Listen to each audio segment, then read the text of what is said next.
welcome everyone to an evening with the Museum Society, the CSMVS, and the Maritime Museum Society, who we've partnered with on many a Saturday afternoon for maritime-related talks. I'm very, very happy to introduce our good friend, Dr. Zareer Masani, who will be addressing us from London. A very good afternoon to you, Zareer, and a very good evening to all those joining us from Mumbai to hear Dr. Masani speak to us, address us on the making of modern constitutions. I'm not sure whether the DG has joined us, but I extend a warm welcome on behalf of Mr. Sabyasachi Mukherjee, the chairman of CSMVS and the trustees of CSMVS, and the executive committee and members of the Museum Society of Mumbai. It is really an honor, Zareer, that you have acceded to our request. I think this is the second time you will be addressing us over the last couple of years, and I'm really very grateful for your spontaneous gesture in accepting our kind invitation. A few words about our speaker this evening. Zareer Masani, author of India's Modernization, a book that was published in 2013 by Random House. He has an Oxford History doctorate and is the author of 3 other historical books: Indira Gandhi, a biography, Indian Tales of the Raj, and India from Raj to Rajiv, which he co-authored with Mark Tully. He has also written a widely acclaimed family memoir titled And All Is Said, Memoir of a Home Divided, that was published by Penguin in 2013. Zareer spent 2 decades as a producer for the BBC and is now a freelance historian, journalist, and broadcaster. His particular areas of interest include the British Raj in India. The making of modern constitutions is usually a dry history, but surprisingly suspenseful, a tale of the unexpected. I'm not going to talk about the lecture, but a few salient points that I'd like to point out to our listeners. This lecture explores the many global crosscurrents in constitution making, especially the much neglected constitutions of regions as diverse as Russia, Japan, India, and the Pacific Islands. Zareer will be discussing a Calcutta journal of Raja Ram Mohan Roy. He will be reporting on constitutional developments in South America. Of course, he will speak about the image which is on our invitation card, Bal Gangadhar Tilak, who launched the Swaraj Bill, and Westminster Parliament that passed the Government of India Act. I'm really very grateful, Zareer, because paper constitutions sometimes never get implemented as the one that Stalin commandeered in 1936.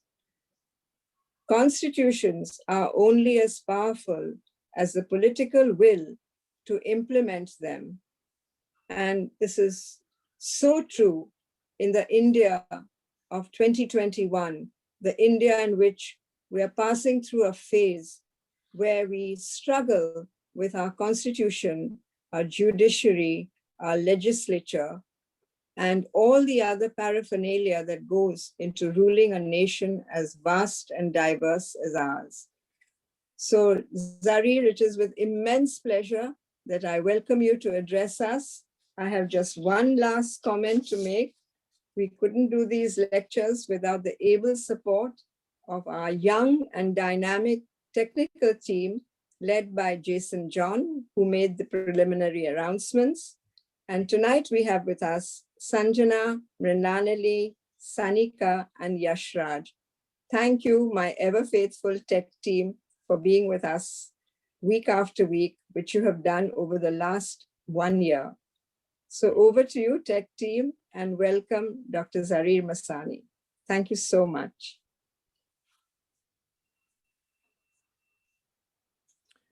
Thank you, Firoza. So thank you for those kind words, and thank you very much for having me. It's always a pleasure to be with you, to be among friends.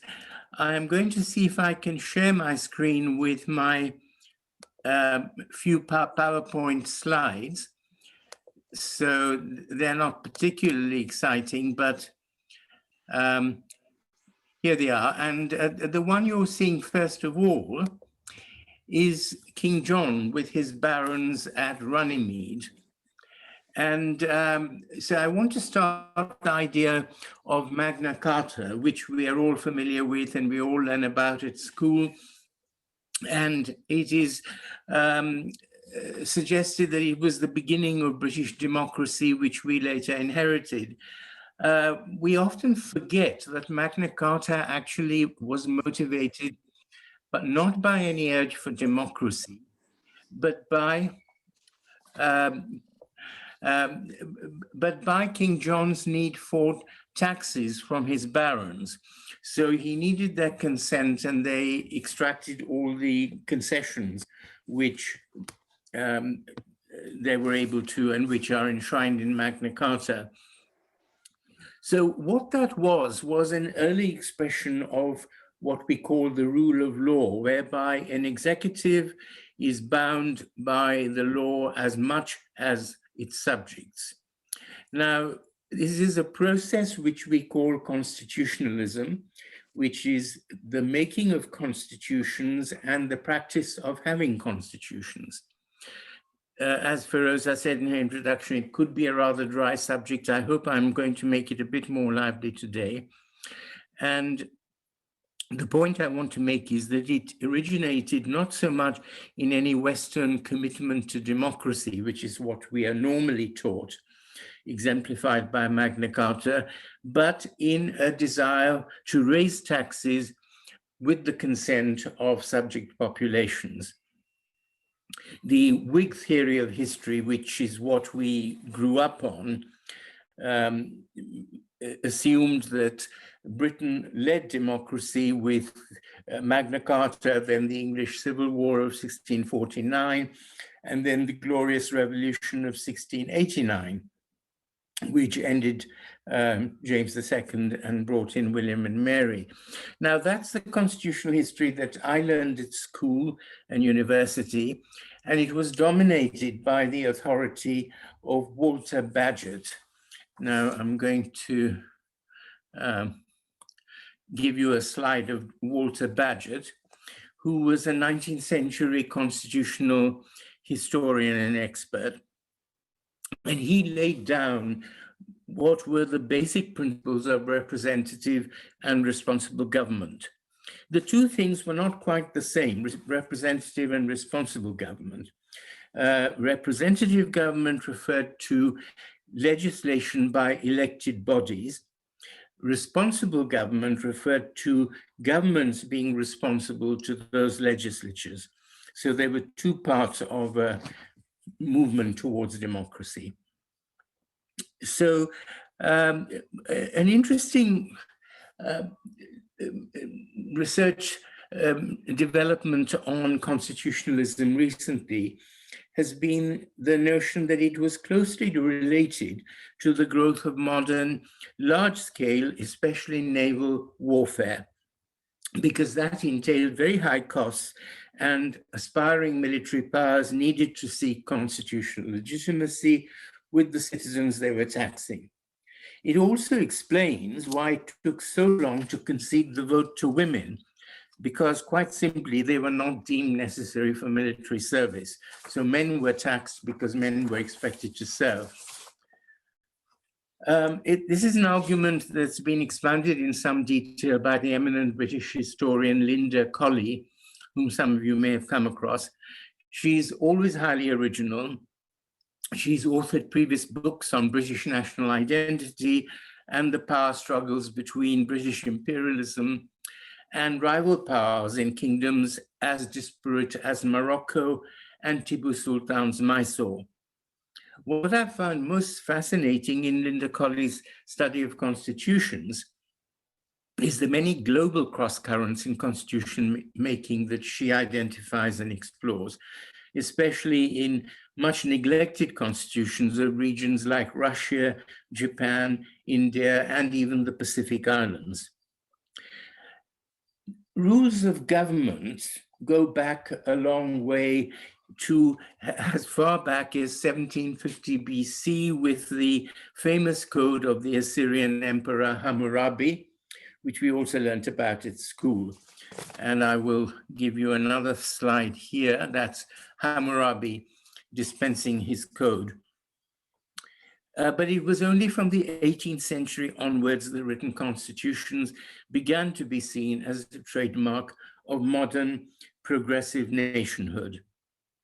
The late 18th century was the period of what's called the European Enlightenment, when philosophers like Rousseau, Voltaire, Diderot, Locke, and Hume all advocated the rule of reason, with laws, institutions, and governments chosen by the enlightened.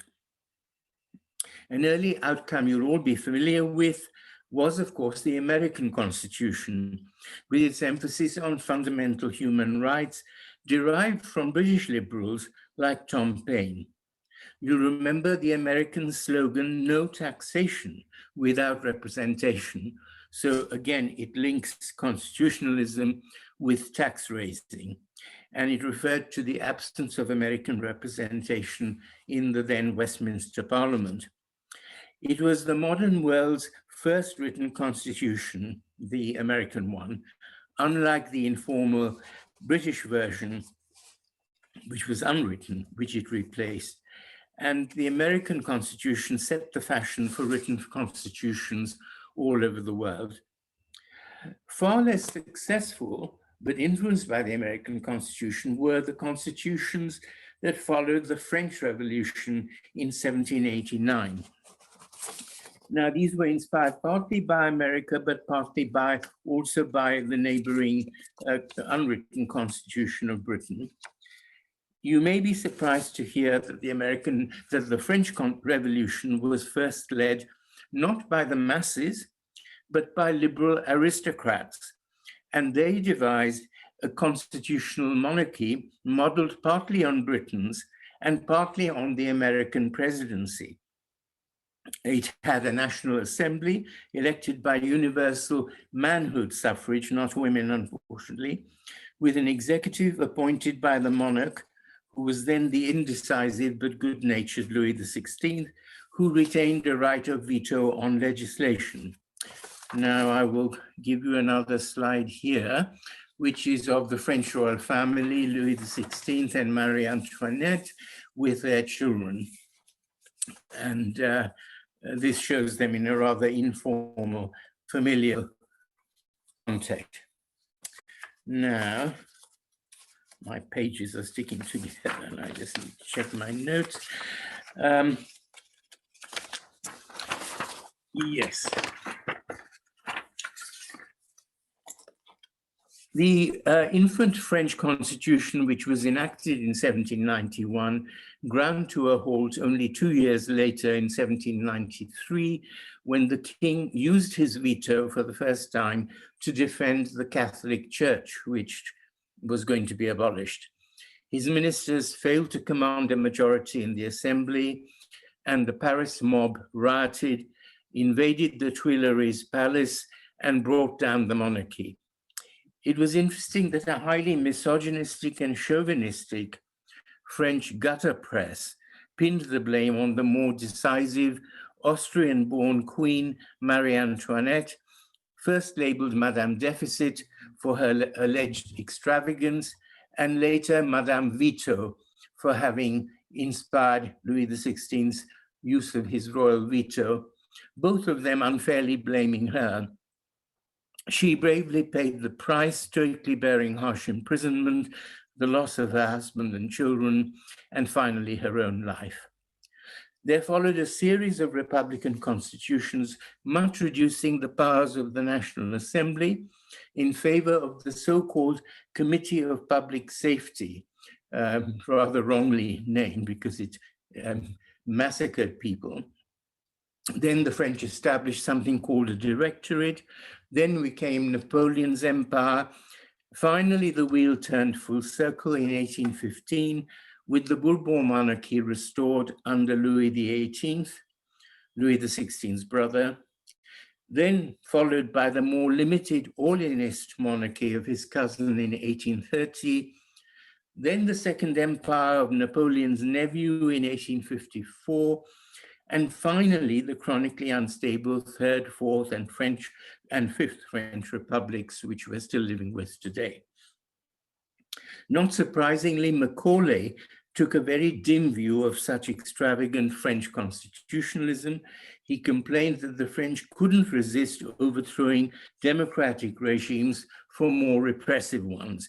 So every time they had a change of government or a revolution, they ended up with more repression.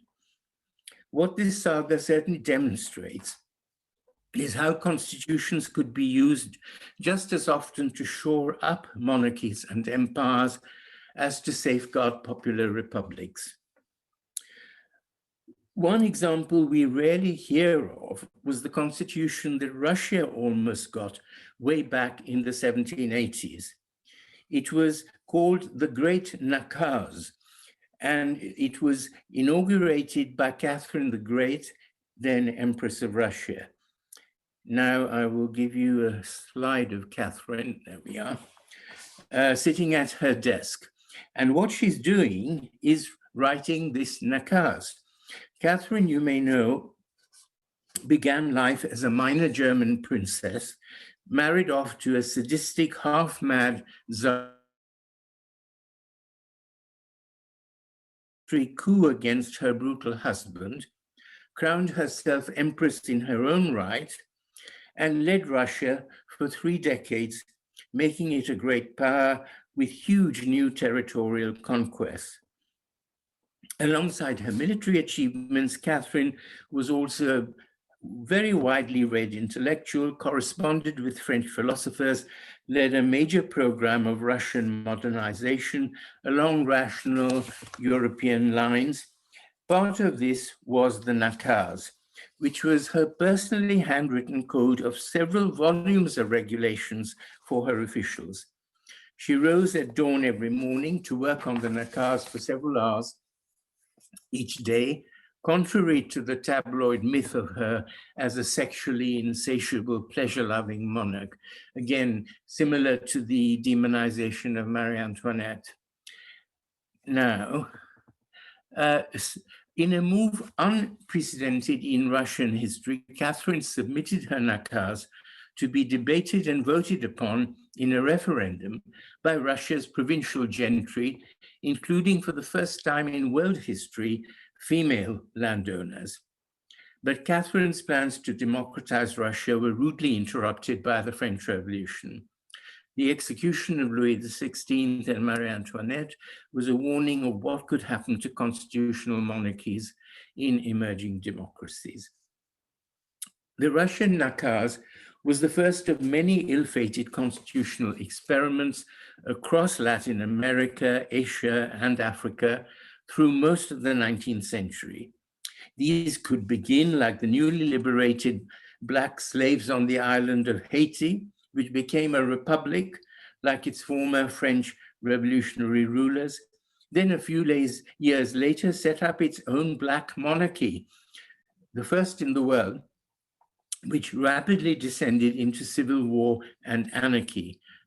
Here is a slide of the Black King of Haiti. He was overthrown a few years later, and the island rapidly descended into civil war and anarchy. But the Haitian Revolution, despite all these failings, encouraged the South American colonies of Spain and France to secede from their mother countries, Spain and Portugal to secede from their mother countries and set up republics, which started off with democratic constitutions that all too often degenerated into military dictatorships. We are familiar with the pattern. These constitutions were modeled partly on their northern neighbor, the United States, and partly on the so-called Cadiz constitution, which Spanish liberals had briefly imposed on their own Bourbon dynasty in Spain. One exception was Brazil, which seceded from Portugal and set up its own monarchical constitution and imported an emperor from the Portuguese royal house of Braganza.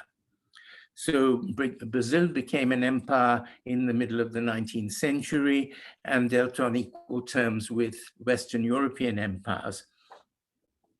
Other examples of monarchies adopting constitutions as protection from Western intervention were Tunisia and Ethiopia in Africa, Hawaii in the Pacific before the Americans annexed it, and of course, the very successful Meiji Restoration in late 19th century Japan. How much did any of this affect art? And quite early on, you'll be surprised to hear. As far back as the 1820s, the Calcutta Journal, published by Raja Ram Mohan Roy, was reporting and debating constitutional developments in South America with its growing enfranchisement of native populations. Here is the familiar face of Raja Ram Mohan Roy, and amazing that he was following developments as far away as South America via Spain and Europe. As you probably know, Roy was an ardent supporter of British education and culture, but also an advocate of reforms to enforce the rule of law on the East India Company by limiting its powers. Although the company evaded Roy's more radical demands, its reforming Governor General Lord Bentinck, who was a friend of Roy, worked closely with him to outlaw sati and female infanticide, and to allow the remarriage of Hindu widows. Another early example of British-inspired constitutionalism in colonial India dates back to 1895, when Bal Gangadhar Tilak, who is on the invitation you received, launched a Swaraj Bill aiming at home rule, but within the British Empire. His bill aimed to democratize India, much as Irish home rulers were demanding for themselves in Ireland, but retaining the Queen Empress, then Victoria, as a constitutional monarch. Interesting, because Tilak later became such a radical. And it's interesting to speculate that the history of both India and Ireland might have been very different had such efforts succeeded in making them self-governing dominions early on, instead of after major insurrections. It's an interesting paradox that the world's earliest unwritten constitution, namely Britain's, has inspired so many other offshoots in parts of the Commonwealth, most countries of which, in contrast to other former colonies, have remained parliamentary democracies more or less, with occasional aberrations, but returning to some form of parliamentary democracy. Even Pakistan has, the sort of rudiments of parliamentary democracy. In my opinion, the reasons for this have been twofold. One has been the flexibility of the British model, because they made it legislatures sovereign, but the executive had to retain the confidence of the legislature. And secondly, the independence, at least theoretical, of the judiciary in enforcing the law, even on the executive, something which our own Supreme Court has occasionally done, but certainly not in recent times. A third factor, of course, has been the gradualism with which British parliamentary democracy evolved. Over 7 centuries, we forget, for Britain itself, from 1215 onwards, with the franchise gradually expanding to universal suffrage, only very gradually, and also the power of elected legislatures to control the executive growing progressively over those centuries. We are used to thinking of 1950 as the year when independent India enacted its constitution, but we forget that its roots, for better and worse, go much further back.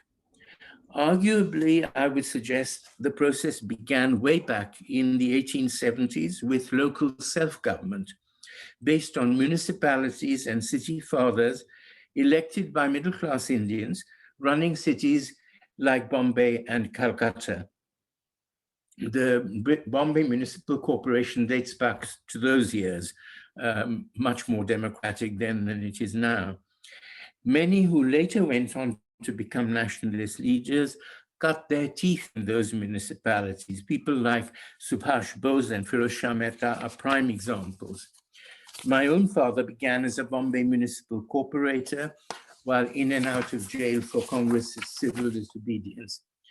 He was elected mayor of Bombay in 1943 and then elected in 1945 as a Congress MP in the then Imperial Legislative Assembly, which later became our Constituent Assembly. My father was elected to every Indian parliament for the next 2 decades till 1971, but he firmly maintained that the imperial legislature to which he was first elected was the most democratic one in which he ever served. But we're jumping a couple of stages here because I want to go back to the process of municipal democracy, which reached the provincial and national spheres in 1909 in what were called the Morley-Minto reforms, devised by a Liberal Secretary of State in Britain and a reformist viceroy in India to introduce advisory, still advisory, legislative councils with Indian nominees at both provincial and all India level. However cautiously the seed had been sown. Although these councils' powers were advisory, they did allow articulate Congress moderates like Gopal Krishna Gokhale, whom I will illustrate here. They allowed people like Gokhale to function as an outspoken, though loyal opposition to governors and viceroys. Gokhale served in the Legislative Council of the Viceroy. 10 years later, the important role of the Indian Army in World War I prompted another major dose of constitutional liberalism. We are familiar with them as the Montagu-Chelmsford reforms, again named after a Liberal Secretary of State for India and a Liberal Viceroy. For the first time, India was given the goal of self-governing dominion status or virtual independence on the lines of the white dominions. Central and provincial legislatures were established with a majority of Indian legislators elected for the first time, though on a franchise limited to the educated and propertied classes, very similar, in fact, to the franchise in mid-19th century Britain herself, half a century earlier. The Montfort Constitution, as it came to be known, was initially welcomed by most of Congress, including Gandhi, but their initial welcome was soon overshadowed by the political fallout of the awful 1990 Amritsar massacre, which occurred contrary to both British policy and the policy of Congress, which was initially to cooperate.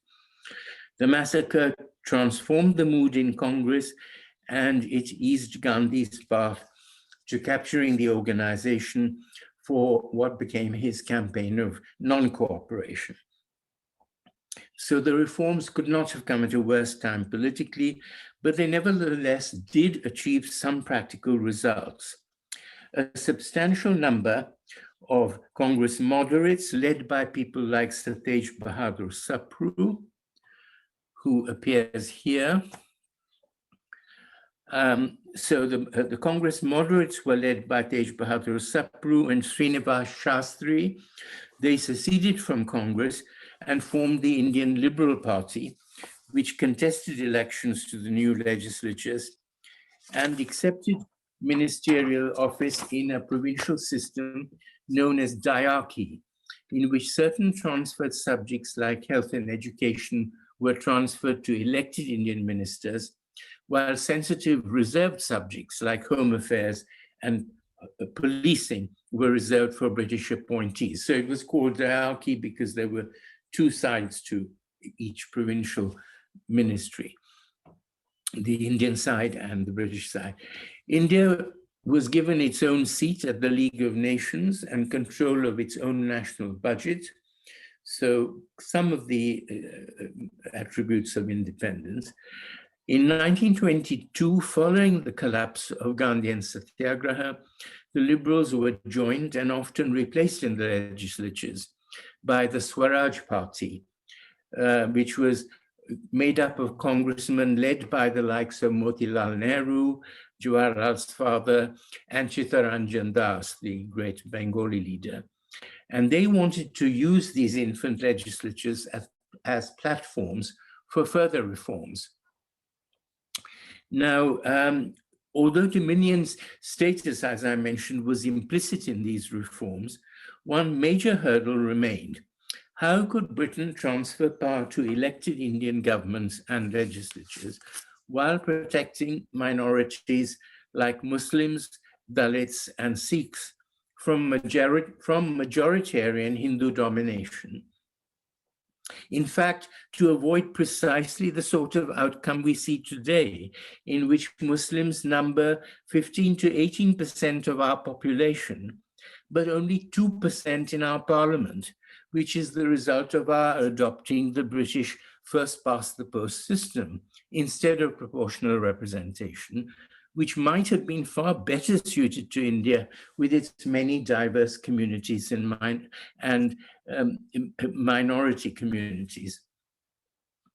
In 1930 to 33, the British government hosted a series of what were called roundtable conferences in London, which were designed to win Congress away from civil disobedience and towards a negotiated settlement with the Muslims, Dalits, liberals, and of course the 540-odd semi-independent Indian princes. Gandhi had insisted on being the sole Congress representative at the roundtable conferences, but he found himself seriously outmaneuvered by people like Jinnah and Ambedkar, the Dalit leader, both of whom insisted on separate electorates for their voters under any first-past-the-post system. Communal electorates had been demanded by Muslim leaders from the turn of the century, conceded by Congress in its Lucknow Pact with the Muslim League in 1916, and incorporated into the new electorates of the Montfort reforms. The so-called Communal Award of British Prime Minister Ramsay MacDonald in 1932 also conceded Ambedkar's demand for separate electorates for Dalits. But then Gandhi resorted to one of his threatened fasts unto death, whereupon Ambedkar, fearing massive retaliatory violence if Gandhi died, gave up his demand for separate electorates for Dalits. Instead, we got the deal under which Dalits have had reserved quotas. No reserved quotas for Muslims, but there were for Dalits. In 1935, the latest round of constitutional concessions were embodied in a new Government of India Act, which introduced provincial autonomy and provided for a federal centre forming the basis of our very own independence Constitution of 1950, which ranks as the post-colonial world's longest surviving constitution. I want to say a bit about the 1935 Act because we tend to forget it. The 1935 Act expanded the Indian electorate to 30 million men and women who either had to pay taxes or hold a matriculation certificate. It was a huge electorate in global terms, but it was small by Indian standards, but still pretty substantial. And the enfranchisement of women was well ahead of its time, as we've heard. The provincial assemblies were to be wholly elected.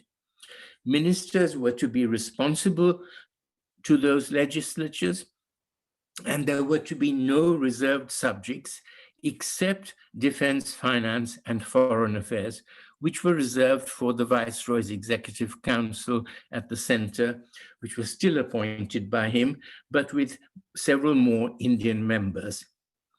The Imperial Legislative Assembly, which I mentioned, was housed in the wonderful new Lutyens building in New Delhi, and it now had a majority of elected Indian members and additional legislative powers. Unlike the Montfort reforms, Congress agreed to work the 1935 Act, contested the provincial elections, won majorities in 7 provinces where it formed ministries. And contrary to expectations, the new Congress ministers got on very well with their British governors and ICS officers, and the ministries functioned smoothly for the next 2 years. The one blot on the landscape was the Congress' refusal to form a coalition with the Muslim League in UP, where the 2 parties had contested on a united platform. Contrary to expectations, Congress had won a thumping majority on its own, so it no longer needed the Muslim League. It unceremoniously dumped the League and went back on its electoral promises. And this happened to the lasting bitterness of Jinnah, who never trusted Congress or Nehru thereafter, although he had been very friendly to Congress and was earlier described as the ambassador of Hindu-Muslim goodwill. Now, the 1935 Act had set up a chamber of princes for the first time, and its all India provisions envisaged a federal central government, which would include the Congress, the Muslim League, and the princes. It's just possible this might have emerged had it not been for the outbreak of World War II and the resignation of the Congress provincial ministries in protest at not being consulted. So the federal parts of the Act were never implemented. Whether one considers the Congress resignation as an act of pique or principle, it did more than anything else to open the way for partition. Congress withdrawal from constitutional politics, followed by the Quit India movement, proved to be something of an own goal in handing the balance of power to the Muslim League. The League now adopted its famous Pakistan resolution in 1940 and cooperated fully with the Raj, rapidly expanding its power base across Muslim India. With the Congress return to constitutional politics in 1945 and fresh elections, the Imperial Legislative Assembly at the center became the main arena for political activity. And 2 years later, in 1947, it became the Constituent Assembly of Independent India. Now, I shan't go into the sad saga of how it split into its Hindu majority and Muslim majority constituents, but I'd like to say a few words about the Cabinet Mission Plan, a last-ditch attempt by the British government to hold the subcontinent together with an ingenious constitutional experiment. Seated here are the members of the Cabinet Mission with Jinnah, who's facing us. Now, the Cabinet Mission Plan envisaged a loose federal center for defense and foreign affairs with strong autonomous provinces which could form groupings of their own depending on whether they were Hindu or Muslim majority, and which had the right to secede after 10 years. The hope was that this might enable politics to coalesce around non-sectarian lines, with time healing those sectarian divisions so that the right to secede after 10 years might remain academic. Given the partition holocaust we know, even a temporary constitutional sticking plaster might have been at least worth trying, but Nehru would have none of it. As a committed socialist, he was set on having a strong central government that would implement his economic policies instead of having to share power with Jinnah, whom he disliked, and his commitment to free markets, which he disliked even more. A hugely important but well-kept secret in our constitutional history is how Nehru succeeded after that in neutralizing the Constitution's American-style chapter on human rights, which Ambedkar and my own father had done so much to draft in the drafting committee of the Constituent Assembly. The story is well told by my friend Tripur Daman Singh in his excellent recent book, 16 Stormy Days, to which I owe much of what follows. Hardly had the ink dried on our constitution when, in the summer of 1951, Nehru moved the long-forgotten First Amendment, undercutting the fundamental rights guaranteed in the Constitution and the powers of the judiciary to enforce them. This was exactly what Jinnah had feared, and which is why he had demanded safeguards and eventually partition, because of this threat of Congress majoritarianism which Nehru embodied. Moving the amendment on the 16th of May 1951, Nehru declared that fundamental rights such as right to property and freedom of expression were ideas of the 19th century, now overtaken by 20th century ideals of social reform, enshrined in the Constitution's directive principles of state policy, which reflected the radical programs of the Congress. The political compulsions behind this rhetoric lay in the stalling of the government's social and economic policies by a wide-ranging coalition of litigants, including zamindars, businessmen, newspaper editors, and communist campaigners, all of whom had successfully challenged central and state legislation in the courts, thereby limiting attempts to curb civil liberties, regulate the press, and confiscate zamindari lands without proper compensation. That Nehru should have chosen to prioritize such socialist reforms so dear to his heart is no surprise.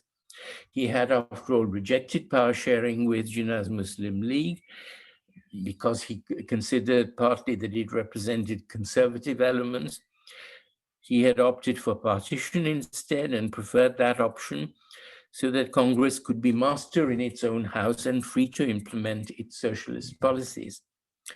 Despite Nehru's frequent reference to Westminster-style parliamentary norms, he had little patience with multi-party democracy. His model of centralized state planning owed far more to the Soviet example of one-party rule.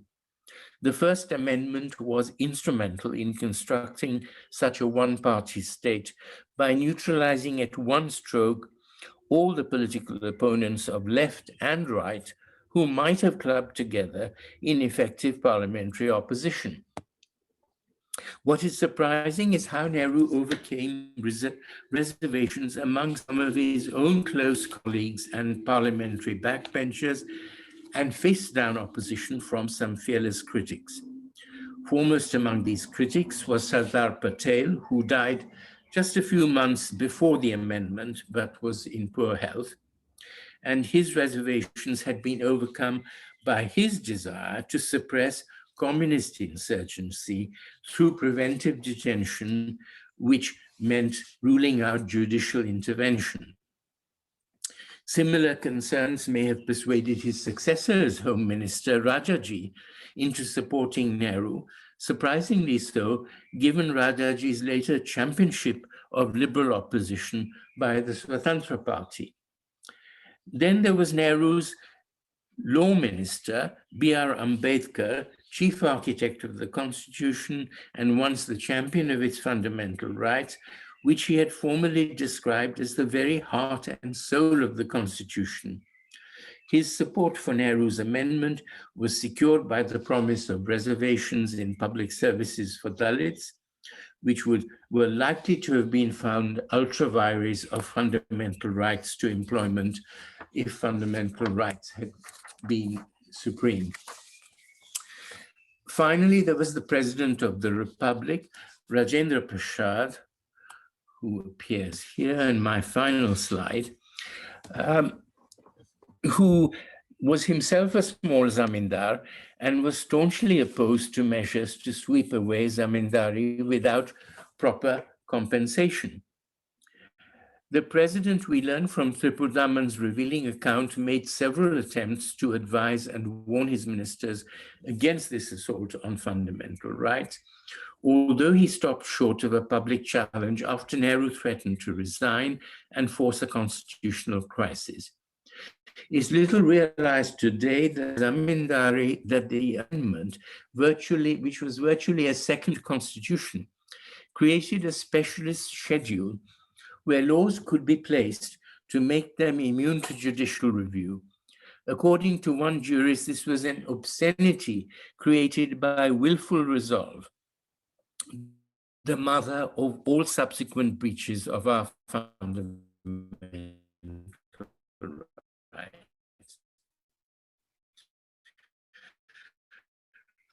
The heroic, if disparate opposition the bill provoked to remnants of the Muslim League, representatives of the Zamindars, socialist politicians like Jayaprakash Narayan and Acharya Kripalani, and communist journalists like Ramesh Thapar.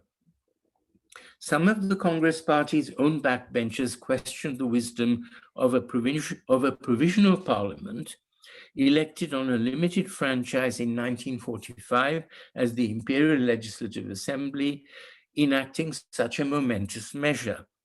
But when the final vote came, most fell in line or abstained, which is a familiar pattern in Congress. Ironically, a horrendous thunderstorm broke over New Delhi as Parliament debated the bill, with MPs drenched with rain through open skylights and the chamber plunged into darkness by an electrical failure.